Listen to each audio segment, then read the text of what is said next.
Well, Hoover schools have been at the top of the list for high-achieving schools, but the latest report card gave Hoover a failing grade along with 49 other school systems across the state. Hoover School Superintendent Andy Craig joins us this morning and want to make clear that everyone knows that you wanted to come on to clear up any misconceptions that parents might have about what's going on in Hoover schools right now. Certainly, there is a broader story, and that's what we'd like to try to touch upon today. So let's talk about how Hoover, the system, got a failing grade, and you want to talk about the different groups that also, because let's make it clear, when AYP, adequate yearly progress, when we talk about that, it means that you can miss one thing, one small thing, and you can miss the grade altogether, right? Right. There's overall proficiencies, and what the computation does after that is it drills down into subsets, and within those subsets it becomes the proficiency rate of that individual subset. And you hear the term, you hear the size of 40 talked about a lot. So that's when you hear folks in education say, you know, larger systems, larger schools will be more susceptible to having those multiple iterations that you need to comply with. It breaks it down from race, gender, also other specialty groups and special ed. Limited English proficient, special ed, as you said, poverty, and to not make AYP as a system, you have to not make those sales across all bands. And you have an elementary band of grade 3 through 5, you have a middle school band, and you have a high school band. Now the high school band is the one that the test is only administered in one grade. It's administered in 11th grade, and it's two parts of the graduation exam, the reading and math part. So, and that's the one that, for example, I'll give you an example. Hoover High School is larger than most, than probably 45 to 50 school systems in the state.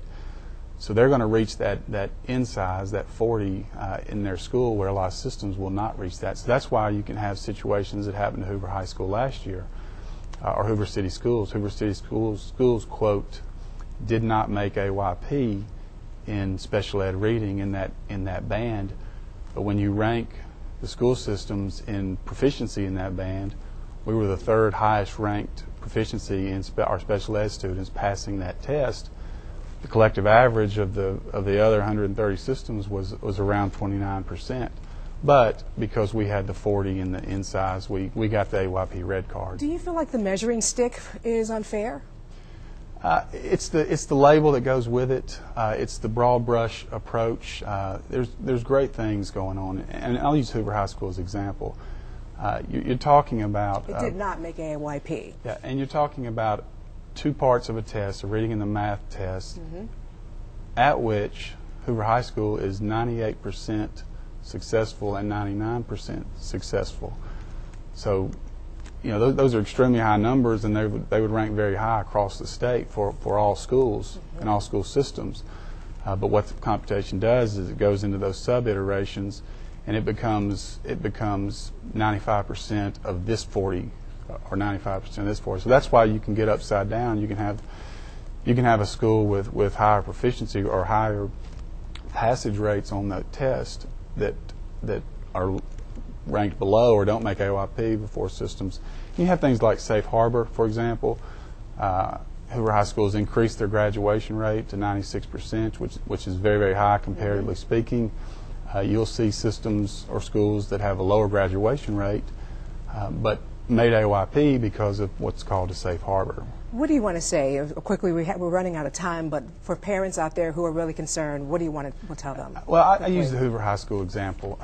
You know, our strategic initiatives, our strategic goals go far beyond passage of two of the 5 parts of the high school graduation exam.